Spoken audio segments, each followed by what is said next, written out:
It is another beautiful day. Welcome, Leveling Up Nation. I am so stoked today. I've got some of my wonderful co authors from Heal to Be Healed with me today. And we're going to have another healing conversation.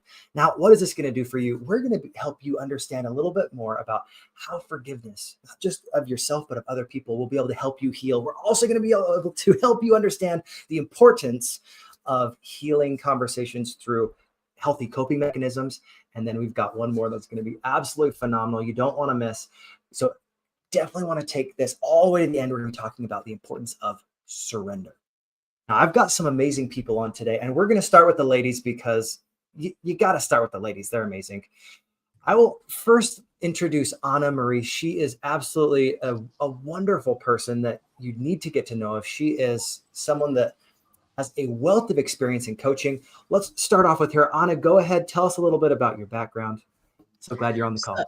So I am an immigrant from El Salvador, Central America, and on my chapter is about immigration, healing, and things that happened to me as I came to America. And I'm excited, and I'm thankful that you're having us and having these conversations because it is important to talk about our stories and what we've been through as for me as an immigrant to this country and the things that I've been able to accomplish by working really hard and adapting to the American way of life. Wonderful. Well, we're so excited to have you on this call, and you've got such a wealth of experience taking your ideas and putting them into actionable frameworks as a coach. Super stoked to have you on. Thank you so much. Now we're going to go to Jamie really quick. Jamie Kissenbing. Love this lady. She's phenomenal. So glad that you're here. Just fabulous. Tell us a little bit about yourself, Jamie. Thank you so much, Brigham. I really appreciate being on your podcast, and I love seeing what you're doing. So congratulations to everything you're building. Thank you. I'm excited to be sharing my story in this book, and the thing that I really dove into in my chapter was raising awareness and shining light on self-harm. And it's a pretty complicated topic, or can be, but really wanting to empower people who may not necessarily know how to have those conversations with their loved ones. But a pretty interesting statistic is up to 50% of people who are using that as a coping mechanism don't reach out for help to professionals. So they're not talking to people seeking help. If they talk about it, they're talking to their friends and family. And so that was one thing that I really wanted to shine some light on, is how to have those conversations and how to be able to hold that space without judgment and shame. Wonderful. Well, thank you so much. We're so stoked to have you on the call. This is going to be phenomenal, guys. Let's go to TJ McGinnis. This is one of my very dearest friends and the first person to believe in me enough to hire me as his coach. So I absolutely love this guy. You definitely need to hear his stuff. Tell us a little bit about your background and why this project is so important to you. Thanks, Brigham. Yeah, I am a fantasy author writer who has tapped into the same kind, I guess, the heart of what we're talking about in Heal to Be Healed, as my characters make their own way. Sometimes we relate our pain through metaphor, and so I'm writing through allegory. And this in this moment that I'm writing about is really talking about that place of where your identity is just so messed up from your pain, where to the point where, kind of going with the self-harm thing, you can even be punishing yourself because you're believing things about yourself, what you've done or what you've got yourself into, and you, instead of loving yourself and looking for the path out, the way of light out, you've got people that are fighting for you, hopefully. Or sometimes you're blocked to that, and sometimes the battle you're facing isn't so much the people in front of you, it's the person within you that you're identifying with, that you're least listening to, that might not even be really you, just the things you've come to believe that you've picked up to cope with the pain of things that you've experienced in life. Wonderful. Well, welcome to the call. I'm so stoked to have you, man. This is the second time you've been on the podcast, and just a wealth of information and experience that you're just blossoming into such a wonderful speaker. And I'm really excited for you, man. I'm so glad that you had this opportunity. Now we're going to turn the time over to Danny just for a moment. Danny's got some very unique background with helping people overcome addictions and your own struggle with this. Tell us a little bit about your story and how you've been able to create a platform for change and for helping other people. Absolutely. Brigham, thank you so much for the opportunity. And to the other co-authors that I'm sharing this podcast with today, thank you for your part in this as well. The self-harm hit me, the ideas that I had about myself that TJ just mentioned. Absolutely, guys. Absolutely. Anna Marie, thank you for your strength. Anna Marie, thank you for your strength to being where you are in your life today as well.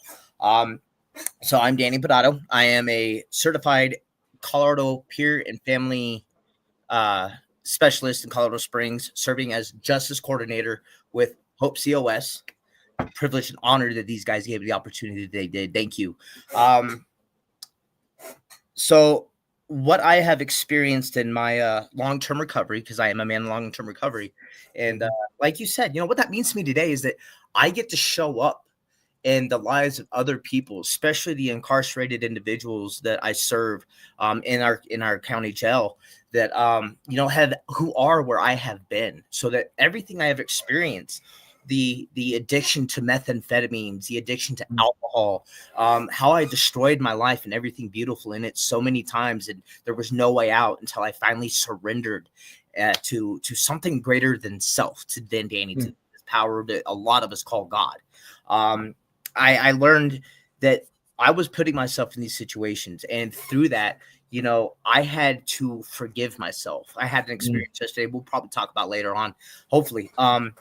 But it's just turning my pain into purpose, and in that there is the power to show up in other people's lives as a beacon of light, as a beacon of hope when they're in despair, when they feel that there is nothing but hopelessness, futility, and no way out. And I experienced in my recovery that the only way out is in.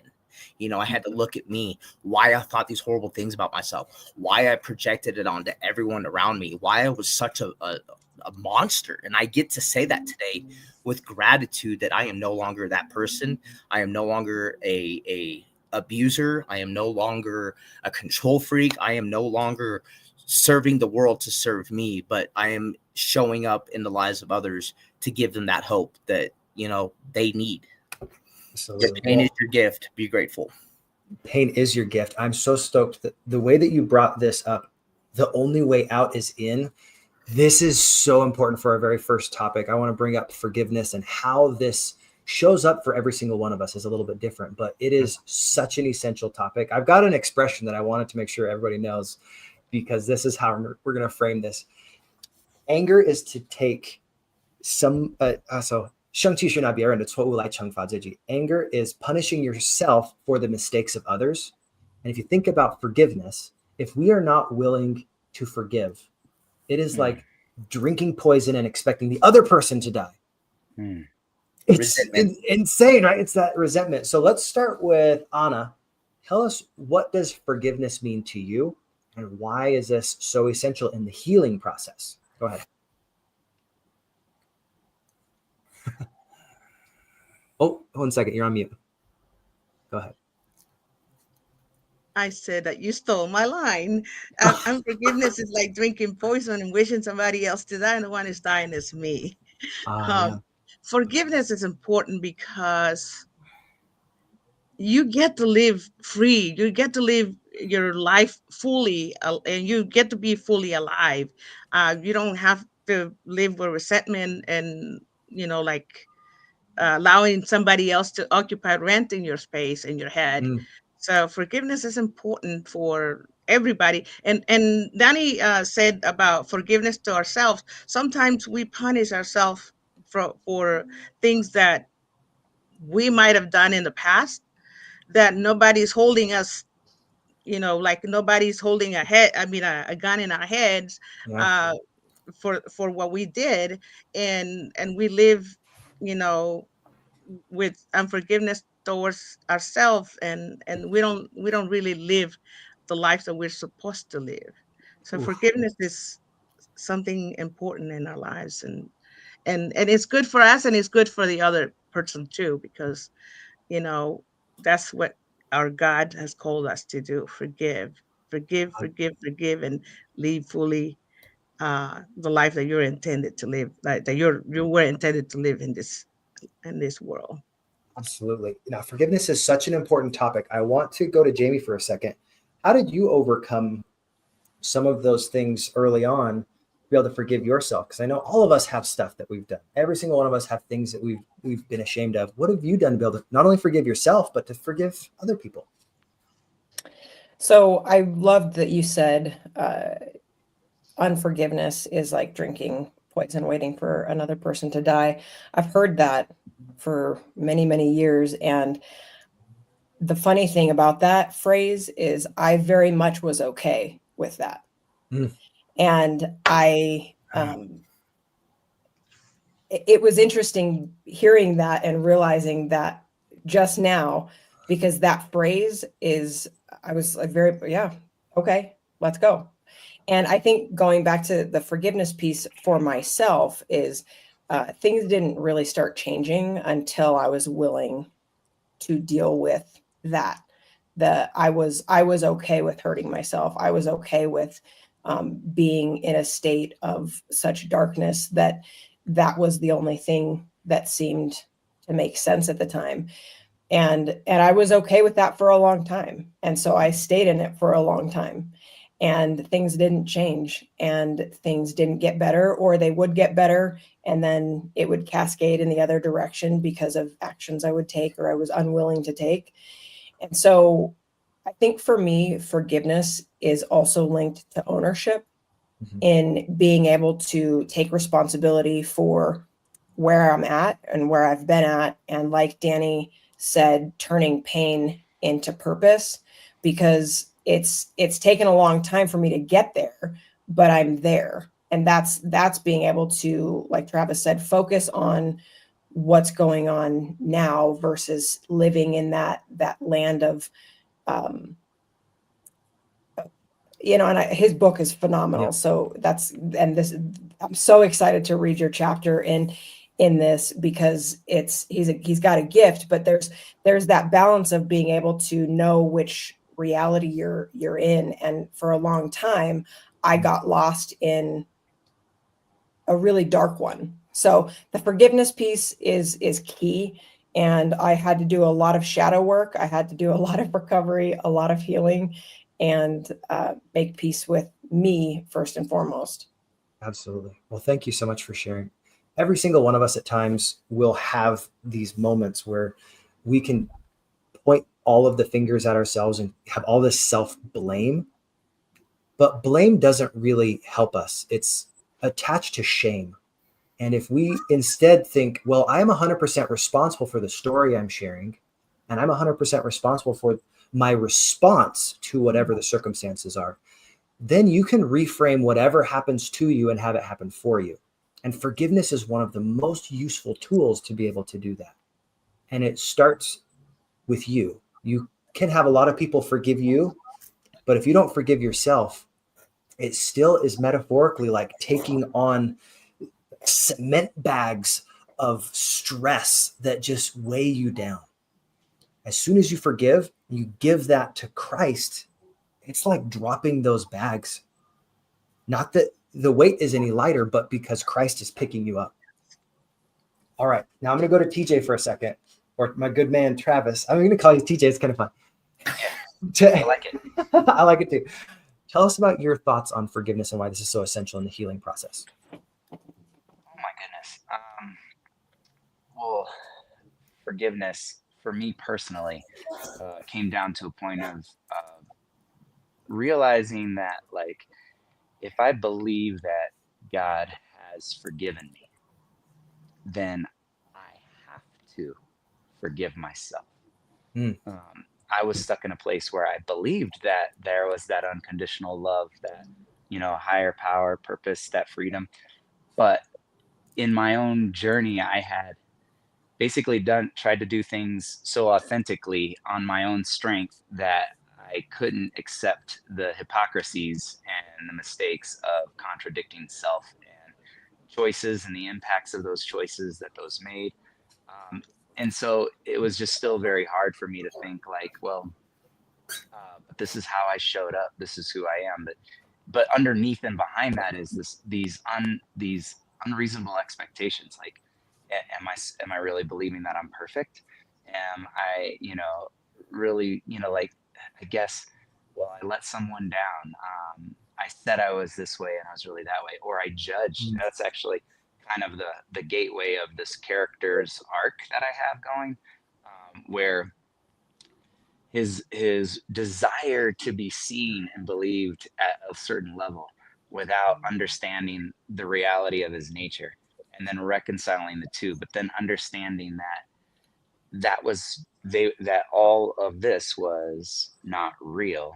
um, it was an attempt to be seen outwardly, whereas inwardly, if you care about truth and you care about justice, and then you can easily come to the place where, well, I deserve what I'm getting, Mm. and it becomes a worthiness issue. And for the people out there who've had people take advantage of that, like, that's also a very scary place where they reaffirm to control you, that, yeah, you are that person and you don't deserve those things. And Hmm. what's even worse is especially when you're younger, if you get those voices of those people in your head, even though those people have moved on, for some reason those voices will continue to Mhm. echo and even amplify and not even be the original person, but it becomes a voice after voice that is there to meet you when you're by yourself in a dark, that idleness, that loneliness, that disconnect, that lack of love, that feeling of unacceptance, when you feel, and as a person on the outside. Like, I remember all the times that I could be surrounded by friends, in a crowded room, having a great time, and still feel more alone than Mm. ever. And so, it having I pray that everybody has someone who loves them enough to embrace them where they're at, meet Mm. them where they're at, and see who they can be, the good of who they can be, see the gifts that God has put there that have been skewed. Mm. Because oftentimes, um, the beauty of our lives are just tainted by lies of expectations, and that's what leads to the surrender part. Because oftentimes, so I have in the excerpt that has been submitted to this book, it's an arena, and in an arena, you fight, or you die, and sometimes, or trying, and sometimes we just don't want to die anymore. We're tired of being defeated. Mhm. But even winning doesn't feel like winning. It just feels like, stepping over somebody so that you're not stepped on. And sometimes it's realizing that there's a third option, and that's the surrender piece of, Mm. like, I don't have to fight, right? And this, I'm not who I'm supposed to be in the arena, especially when you feel like all the expectation of the eye is observing. Say, this is who you are. This is how you're supposed to show up. You are the beast. Like, no one's supposed to mess with you. You're the beast. You dominate this arena. No Yeah. one's taking you out. And when though, at the same time that in trying to feel power in your life, you feel like a prisoner. You Mm. feel trapped in a cycle that you can't escape.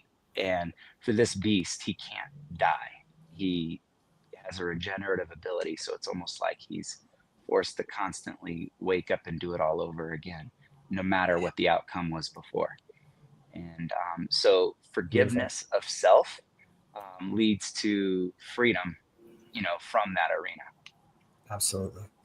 Well, thank you so much. That's such a meaty answer. I'm so stoked to hear a little bit of what Danny has to say on forgiveness, because I know you had to not only process forgiveness for yourself, but there's been people in your life I know that have harmed you in lots of different ways because of your association with them. How have you been able to find forgiveness on people that really didn't deserve it, but you still were able to give it?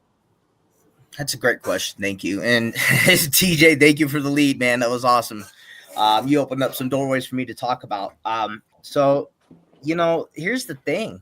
It's crazy because just a couple weekends ago, I was hanging out with my girlfriend and I broke down to her and I told her I'm just so sick and tired of being angry and resentful and drinking the poison that I want others to experience.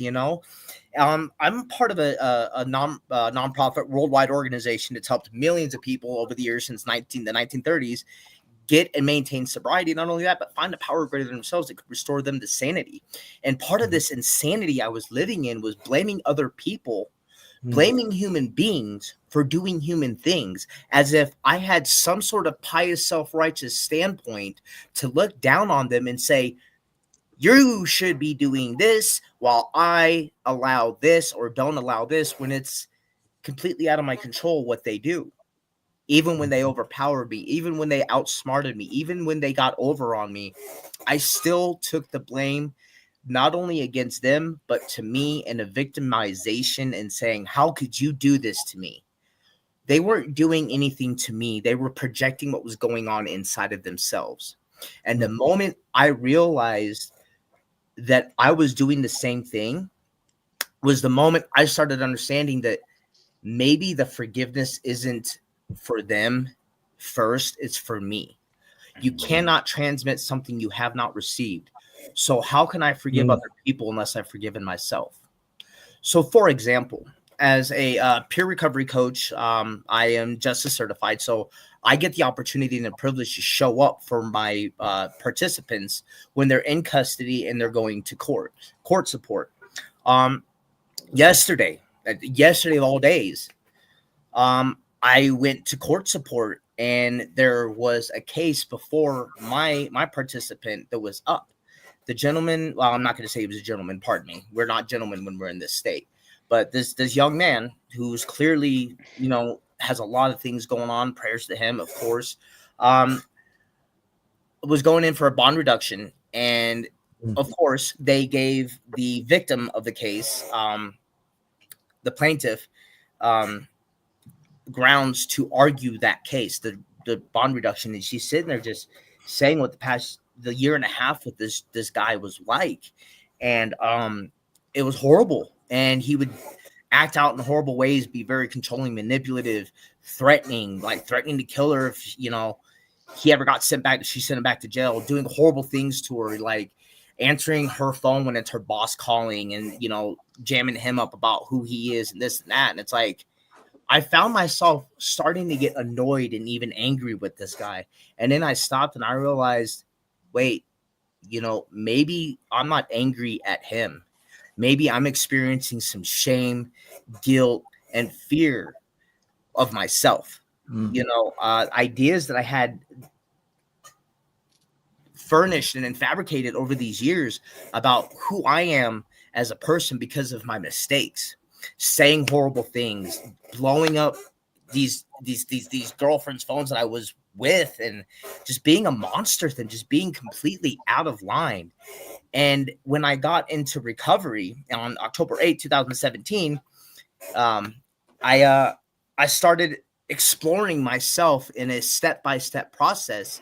And one of them was a fearless moral inventory I had to take of myself. And part of that inventory was my fears. And I had always had this fear that, number one, not only am I not good enough, but I'm downright just in the negative. The number one person I resented more than anyone else was myself. So in order to do that, in order to forgive, I had to say, I can't do this. I need a higher power. I need something greater than self to relieve me of this. And since I have such a hard time letting go, I adopted the idea my girlfriend recently told me is just give it to something. And being in this program for so many years, you figure just, you give it to something. So since I have such a hard time letting go, I gave it to something greater than Danny. And I woke up this morning feeling so different, able to forgive people who has transgressed me. So at the end of these meetings I go to, this program I'm a part of, a lot of the time we say the Lord's Prayer, and I'm pretty sure we're all familiar with that. But 2 lines in it. Forgive us our trespasses as we forgive those who trespass against us. Mhm. I have no right, no business, no concerns, no matters to self-righteously, indignantly point the finger at other people who are just doing what they know. Mhm. And TJ said something that hit my heart so much, man. Meeting people where they're at. As a peer recovery coach, as somebody's mentor, as somebody's help in their recovery from mental health and substance use, I get to go and meet them where they're at, and I get to show them what resources they have, what empowerment they can use, and just I get to encourage them, and I get to help them find that light within and develop some self-efficacy so that maybe one day they can look back and be like, I was worth it. I am worth it. And that's one of the most powerful things I can do for my personal recoveries is help others where I was. Absolutely. That's one of the premises of this book is heal to be healed. You are sharing your story so that you can help more people. Thanks all of you for not only talking about forgiveness, but sharing your experiences in this. Now we're going to be talking about coping mechanisms. This part's going to be a little bit more compressed, guys, so that you know not only a few simple ways that you can have healing, but that these are helpful ways that you can immediately get like healthier ways to improve yourself. So let's start with Jamie, because this whole idea actually came up because of this pain that a lot of people have, and they process it through self-harm. Can you talk to us about what self-harm is and what it usually looks like so we can have a higher awareness? And then let's talk about some healthy coping mechanisms. Go ahead, Jamie. Yeah, so in the book, I really do shine light in the fact that it looks different for everybody.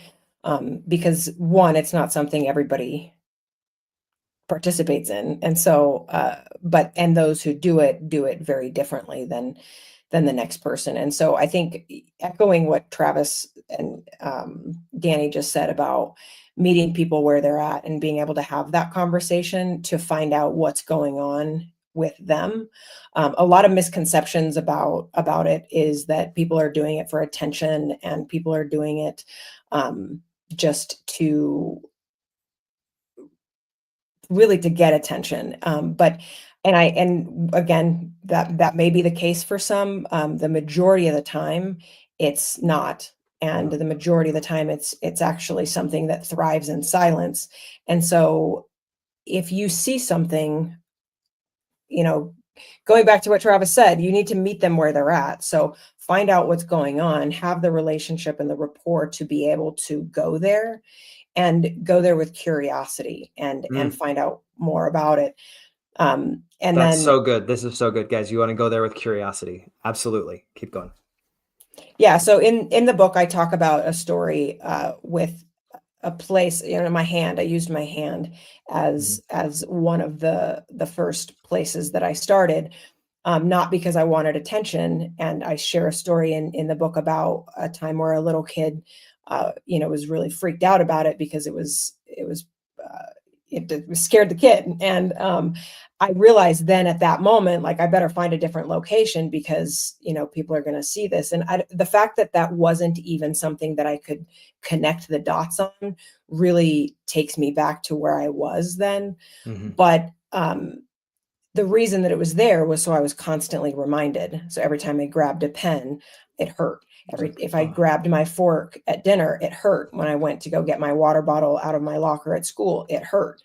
And so there was that constant pain that was a reminder. So for me, the coping mechanisms that again, it took a long time to get there, but that I really saw some change in mentally was being able to acknowledge why I was doing that and really press into that on a deeper level. And then kind of working from there. So I was doing it to feel alive because I didn't at all. And I felt so numb and out of touch with my body.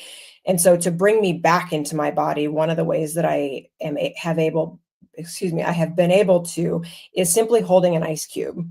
Holding an ice cube, all of your sensory nerves are being activated. Yeah, it's cold, it's uncomfortable. You want to let it go, but resisting for a moment to really allow that cool coldness, uncomfortability to set in, and to get back into your body, get back into what's going on, and remember what you're doing and what you want to be doing.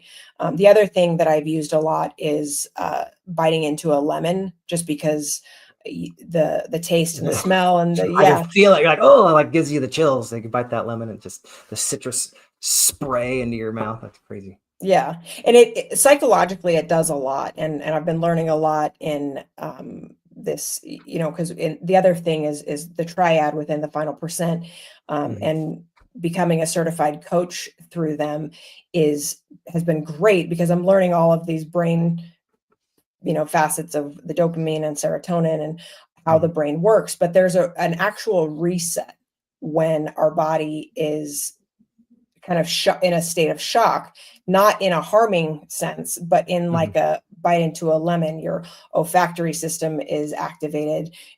Your taste is activated, and you're able to kind of stop and reset. Okay, what's going on? Is it something that I need to activate myself with a fight or flight state, or is it something that I can just breathe or call a friend and talk about? But there's a lot in being able to lean on with the triad, which is simply just changing your physiology, changing your language.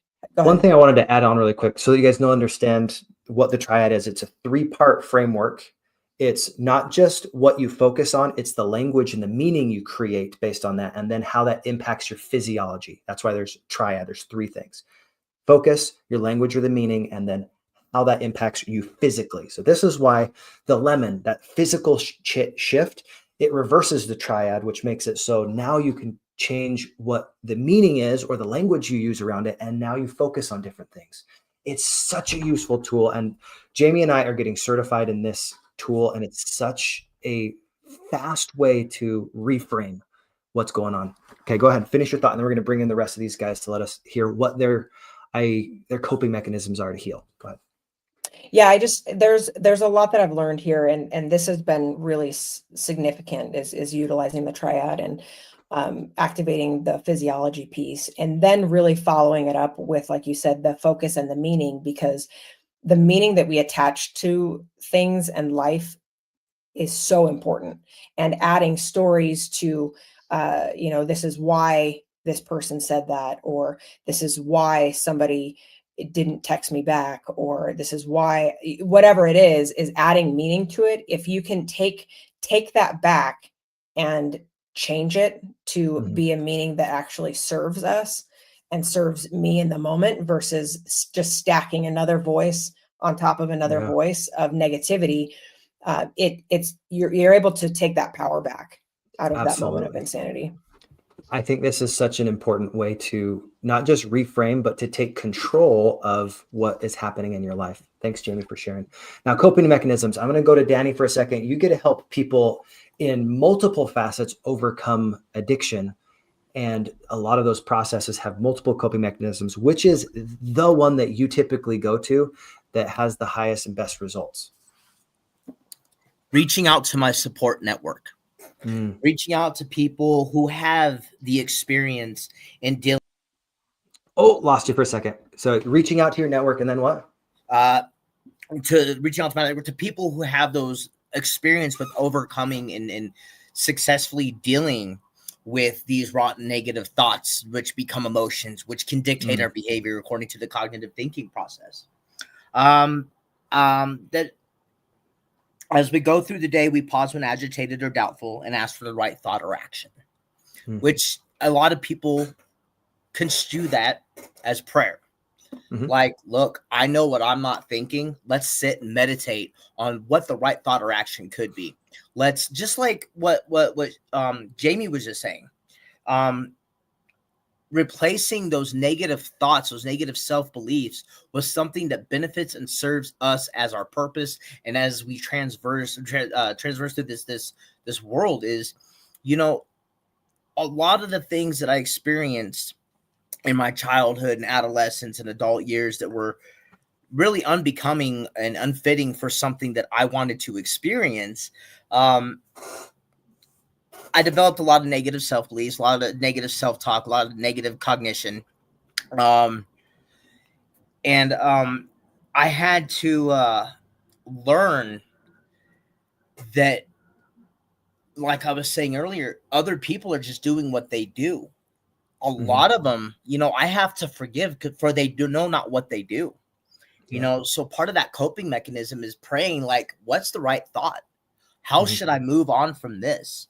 And a lot of that is pray for them, wish them the best, give them a place of safety and security. Now, when I'm sitting with a participant and they're going through something and they don't know how to apply the coping mechanisms, I ask them some really hard questions sometimes, like, how is this serving you?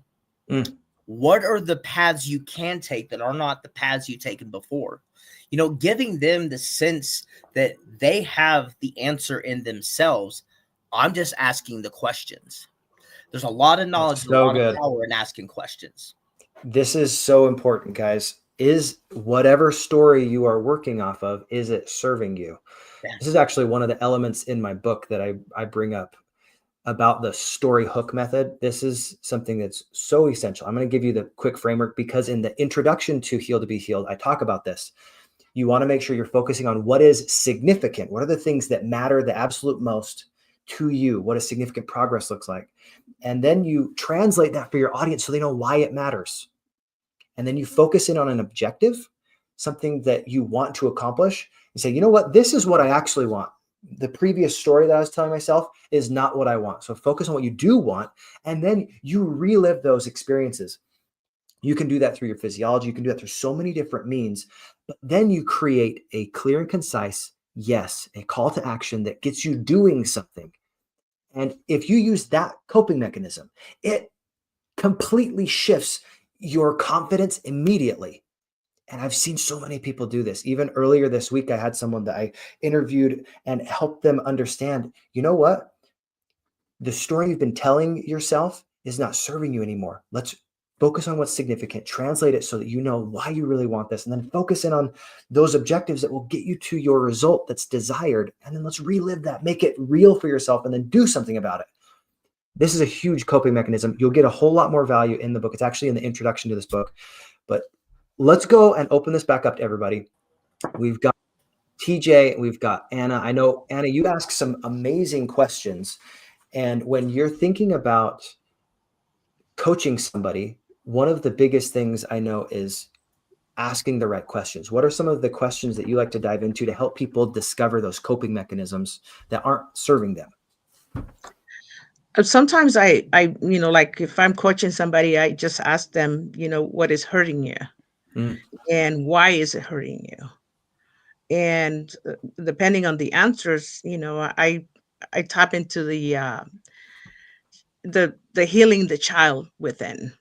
Like if you realize that you as an adult, you're very powerful right now, and that little girl or that little boy inside of you is screaming and asking, for help, and nobody will come and help you anymore because your parents are sometimes they're gone or they're dealing with their own issues as well. And so when dealing with somebody who's very angry at the parent, I ask them, do you think that your parent was hurt too? And I guide them to compassion to that parent. So imagine that little girl being beaten. In my case, my mother was the abuser to me, and I sometimes I tell them part of my story a little bit so that they can understand what I'm coming from, why my questions, and I like in my case, my mother was abused as well, and she did not know how to change or how to break the chain, and so in understanding why people do what they do, and that brings us a different perspective and I- and take us to healing as well. So Absolutely.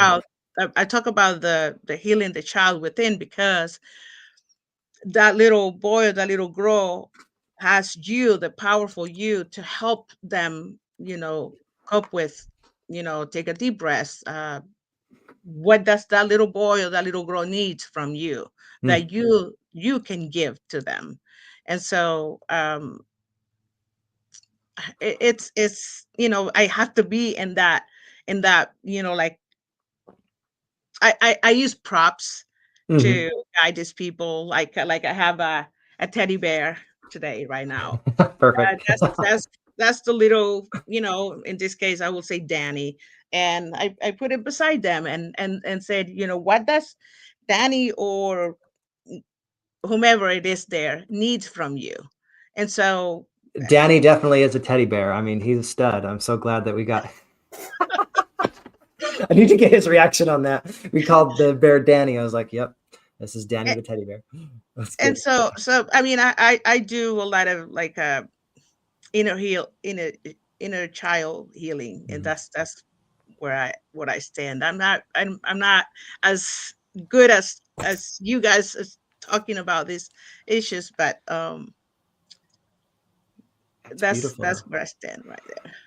This is something I was talking about with my wife recently. We were talking about whenever we have those negative stories that pop up in our head, if we imagine those stories being told by a younger version of ourselves, like a 4 or a 5-year-old, suddenly the voice, the inflection, all those negative stories, you can start to perceive them in a completely different way. It's another great coping mechanism. And this has to do with your imagination, your creativity.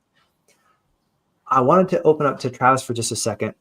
What's a coping mechanism that you found to be not only helpful, but something that you've been able to use to heal your own situations?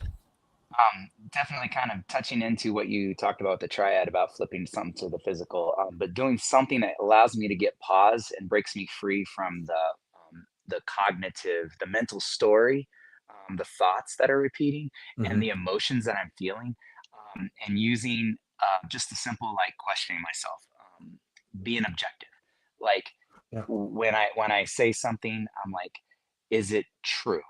And then I Mm. have to Is find it a true? way to justify it. Otherwise, it's just a story. And of course, like having, I mean, so many people have been kind to say, "Wow, you have a gift."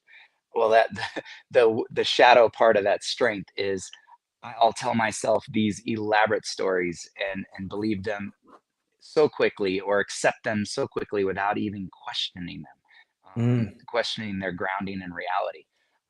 So between those stories, stopping myself and demanding that I use objective, evidence to prove that whatever it is I'm believing is true, which usually triggers the feelings, or realizing that there's a feeling that's desiring this story to be real, and then acknowledging the feeling. Okay, I feel angry, I feel sad, or I'm afraid, and then Yeah. allowing that emotion to just be the emotion and Yeah. not allow it to become my identity. That's another huge piece. Like I just posted, this in the Irish language. They never say "I am sad." Literally translated, they say "sadness is upon me," and Ooh, that's good. That's a really that great reframe. that's been helpful because then allowing myself to sit with that, like learning that my negative emotions are teachers. Like if I'm feeling sadness, that's me. I need to learn, okay, I need connection. Okay, what's the connect what's broken that needs connection? If I'm feeling angry, it means action. What action do I need to take? Mm. Where do I need to put that energy into a productive use rather than just coming out sideways to some hapless person? Or what am I afraid of? What wisdom am I lacking? What Mm. am I afraid of because I don't understand or know that I need to go learn? Mm. And what actions can I take to go and help understand to help put those fears at ease? So those are some of Absolutely. the coping mechanisms. And man, I wish I could go on about Oh, what I Lana know. said. It was Well, and so here's the great. thing. I love this idea of sadness is put upon you or anger is put upon you. It's not something that you are. And I think this is so important. Sometimes I'll even do this with my daughter. She'll be like, I'm feeling or I'm hungry. And I was like, wait a sec, I thought I named you Dottie. She's like, I'm feeling hungry. And that idea of it is upon you, it lets you realize a lot of these emotions are like waves. They wash over you and then they're done in 60 to 90 seconds if you don't dwell on that story that's negative. Because otherwise, if you dwell on it, now you have another 90 seconds and it can start to create a pattern or a chain reaction. So thank you so much for sharing that. Now, in our very last section, we're going to have maybe 3 to 5 more minutes. I want to actually have all of you talk about surrender. This is absolutely essential when we're talking about healing. I'm going to give you a quick example. My daughter, when she was on a camping trip, she tripped and really gouged up her knee. It got very hurt, had rocks in it. There was blood going everywhere. And she had to surrender to me cleaning out the wound before it could heal. And I want to talk to you guys. What does surrender mean to you? And then why does it mean something to our audience? And we'll keep these answers really quick. So go ahead, Danny. I'll let you start. Surrender. Mm-hmm. You know, one of my favorite things about that word is it really makes me think of the word serenity. Mm. You know, I know that on my own means and the way Danny Padotto thinks and how these defective traits that I have can become shortcomings and harm other people, that it's probably not the right way that I lead my life the way I have led it. So what I do is every morning, I start out in the morning, you know, not perfect with it, but I do my best to consistently meet God where God is at by surrendering who I think I am, who I have told myself I am. And, you know, it does bring a sense of serenity. You know, guide me throughout the day, divorce me of self-pity, divorce me of dishonest motives, divorce me of self-seeking motives, and, you know, place my thought life on a much higher plane, clear my thought of wrong motives. That to me says surrender. Beautiful. The way I think as a human being is flawed. I can accept that. With alcoholism upon me, thank you, TJ. That was beautiful. I love the reframe on that because I hate considering myself an alcoholic. I that is not my identity. That is something that has happened in my life, a medical condition that I cope with every day. So I know that I'm selfish and self-centered and self-seeking by nature, self-pitying, victimizing, fear-driven. So that being known, when I surrender to this power greater than myself, I allow greater thought processes and greater beliefs, ideas, attitudes to take place so that I can show up not only for myself in a better light, but those around me who depend on me, who depend on me surrendering, who depend on me showing up for them, you know, so that I can give them the message that I feel is needed for them. And that's guided by intuition. You know, it's guided by this spirit that lives inside of all of us that we call God, that we, that I know that Danny's way doesn't work, you know? So real quick, one of my closest friends, his name's, I'm going to call him out here. His name's Jeff Romero. Very, very dear friend of mine, very close to my heart. He's a mentor of mine. And I would be messaging him, texting him, like telling all the horrible things that all these people are doing, you know, how they're offending me, how they're upsetting me, all this. And I'd be like, you know what? He's got to hear about it. So I'd call him. And the very first thing he would say without hello or anything is, who's not doing it Danny's way? And it would, you know, it would stop the whole story thing. So then I would have to go back and I'm like, all right, I'll go pray about it. I'll call you back. You know, thankful for this man. So grateful. He taught me how to get inside that spirit and, you know, the spirit of the universe, God, and how I can just rely on that instead of this miswired brain that likes to send me in the dark, sordid places that just no longer serve me. And did they ever really serve me? Yeah. They didn't. So knowing that that's where I go, I surrender every morning, and I've been surrendering at night. And I have to give it to something because Danny's way doesn't work for others, and it definitely doesn't work for me. Yeah. Beautiful. Who's not doing it Danny's way? That's so good. Thank you so much for sharing. Hopefully none of you guys are. I'm not doing it Danny's way. We're going to do it God's way. I think that's beautiful. All right, Jamie, tell us really quick, what is your conceptualization of surrender and why does it matter? I think surrender is really closely related to trust for me, Mhm. because I found a significant amount of peace when I was able to let go of trusting myself. Because as I mentioned at the beginning, I was okay with being the one drinking the poison, and so I get what Danny's saying in the sense of my way doesn't work. I've had to kind of bridge a gap between knowing that and knowing that left on my own left on my own with my own devices, my own will, I will end up in a very sketchy part of town very quickly. Mhm. And I want to pretend like that's not true sometimes, but it doesn't take long for me to see how quick that reality becomes again.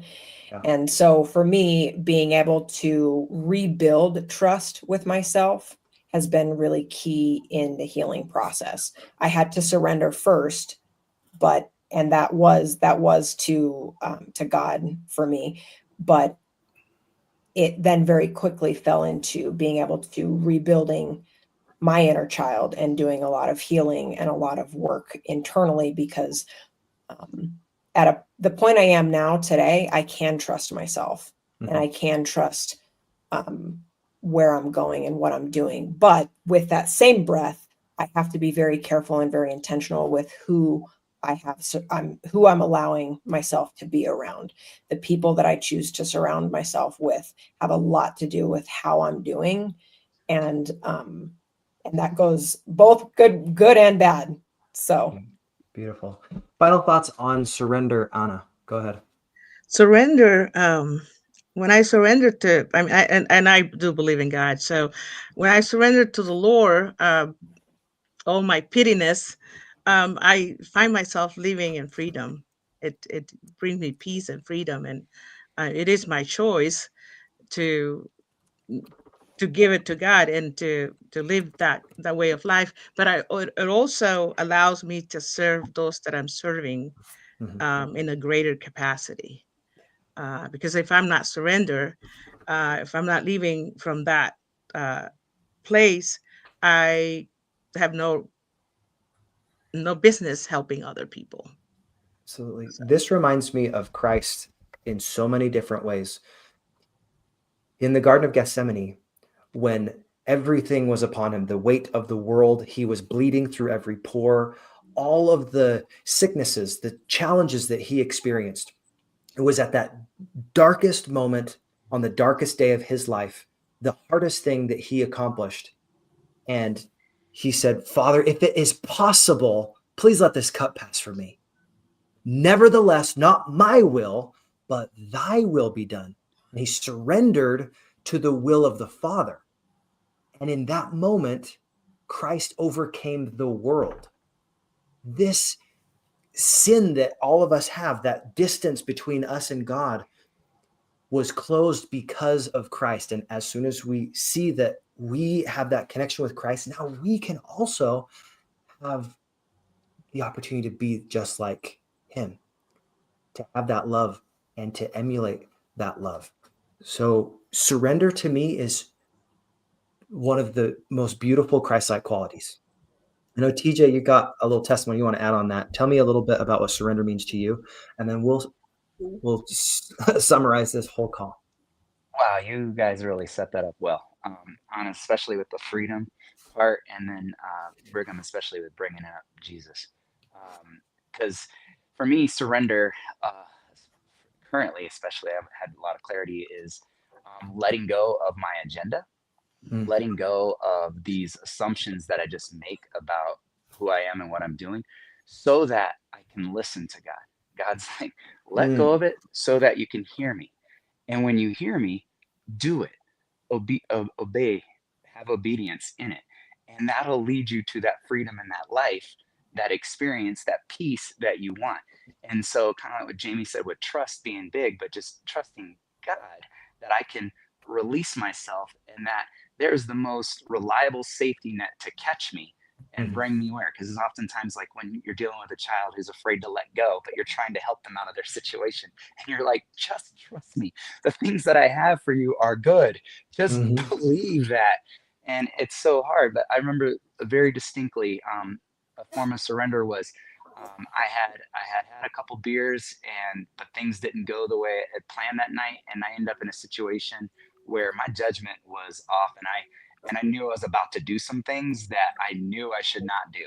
And the first part of surrender was engaging God in the conversation. And I even was like, God, this is what I'm going to do. And I'm driving, on my way to the destination. And because of that kind of concept of surrender, I've invited God to speak. God, right, says like, you're free. You don't have to do this. You're free. You're not a slave to your sin anymore. Mm. And I started like, do I believe that? And just started thinking about Mm. what you, Brigham, what you mentioned, right? Like all that Jesus went through to free me from myself into that full obedience up all the way to death. And realizing the price he paid to realize like I started like speaking out loud in church. I'm like crying, like I'm not a slave. I'm free. I don't have to do this anymore. And it actually took the desire away. Like I completely thought there's no other choice. I have to follow through on this desire. But allowing that conversation to start, surrendering what I was dealing with to God, even though I thought 100% I'm going through with this, there's no stopping me. No one's going to stop me, and X, Y, and Z. Allowed that chain to be broken.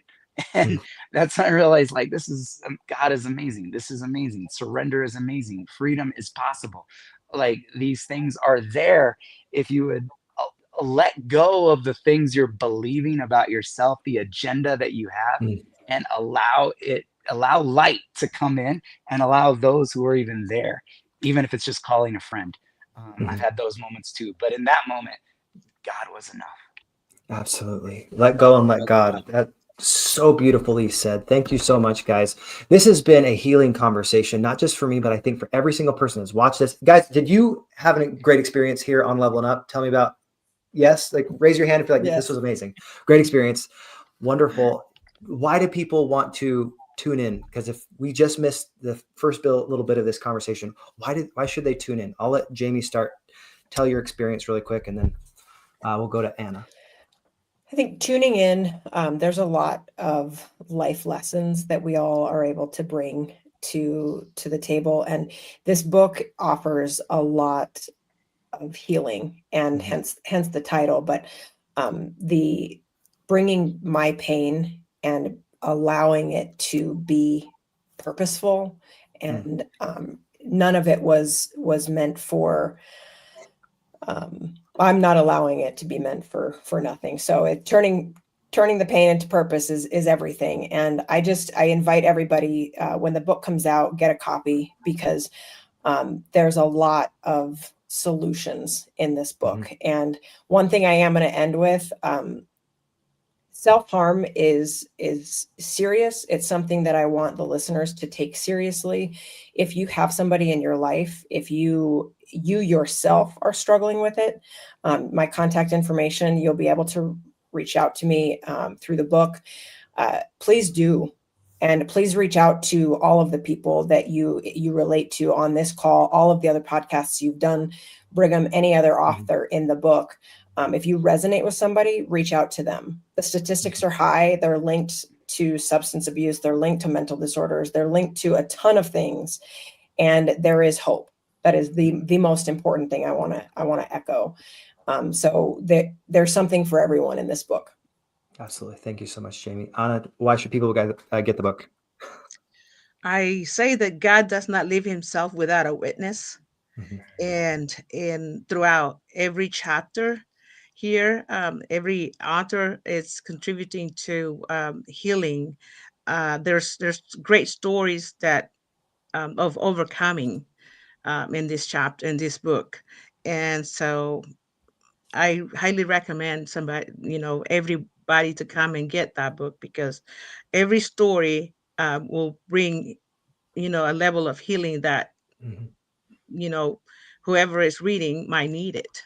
And Absolutely. so that's pretty much it. Beautiful. Danny, why do people need to get Heal to Be Healed #2, Time to Thrive? I don't like to should on people so much, even though I That's do. okay. But why would I want to get it? Because, well, for one, do you see these wonderful, beautiful people on here with us today? You, Jamie, TJ, Anna Marie, such testimony, so much empowerment, so much hope. And Jamie, I really want to say thank you so much for bringing up self-harm. April 19, 2011, I committed suicide. I was a cutter. I used to punch myself in the face. It was bad. Not only, but substance use disorder was self-harm too. Putting needles in my arms and bottles down my throat was not good for me. So thank you for bringing that up. When I was writing this book, writing my contribution into this book, I came across something that I still didn't heal from.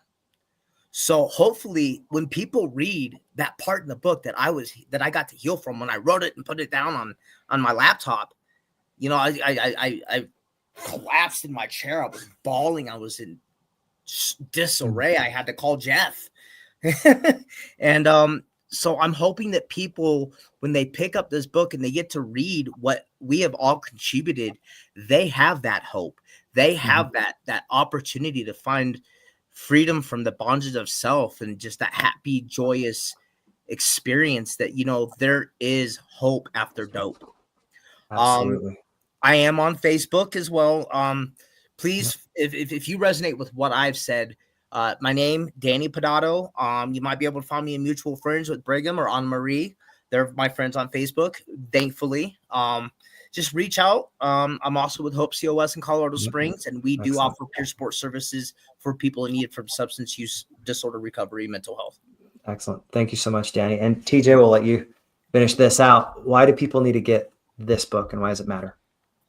Human beings are wired for story. We crave it, and the reason why is it's the only way we're able to experience the journeys of others and reap the benefits of it without actually having to have walked it ourselves. And when we allow ourselves to hear the stories of other people's journeys, our world becomes bigger, and we didn't even have to leave our seat. It was all just within a book, all within the mind. And so there's so as other people experience victories, you can experience these victories too without having to have gone through them, because you Beautiful. shared it with them from the seat of wherever you're reading it from. Absolutely. Thank you so much. Guys, this has been such a wonderful experience. I want to make sure that every single one of you that has stayed through this whole thing has that opportunity to not only heal yourself, but to heal others. So pass this message along. Let other people know that Heal to Be Healed #2 is coming out very soon. December 3rd is going to be the launch date. We're so excited. This is something that I'm really passionate about. I've put so much heart and energy into this book, not because I want it for me, but because I want it for you. I want you to be able to heal. I shared my brother's story, how he overcame so many challenges and then succumbed to suicide. But there is a silver lining, and you'll find out what happens in the book and why you can actually take some of these coping mechanisms and not just heal your own relationships. You can heal your lifestyle. You can heal your mind, heal the stories that you're telling yourself. It's going to be so phenomenal. So one of the last things that came up that I wanted to make sure I brought up, this was a story that I've heard since I was a little tiny kid. There was an ancient prophet. His name was King Lamoni. Well, not a prophet. He was a person that was listening to the prophet. And King Lamoni, when he came to this prophet who's teaching him, he said, "What can I do that I can feel this feeling that I hear around you? What can I do?" He said, "Give away all your sins. Like, stop worrying about doing these bad things." He said, "You know what? I don't want to have any of those sins anymore. I want to get rid of all of them." And he had no more desire to do evil. That's what that healing process and giving and surrendering to Christ means, is you no longer have that desire to do evil. You have that desire to do good and to help others. As soon as you heal, you want to go start healing others and helping others. And that's one of the biggest things in this book. So I hope that you got a ton of value from this. If you thought this was helpful, please like and subscribe and share this with everybody that you think could benefit. Have a great rest of your day, guys. Get that book. It is such a heart project for me and so many other authors. I'm so grateful to be part of this. Have a great rest of your day, and God bless, guys.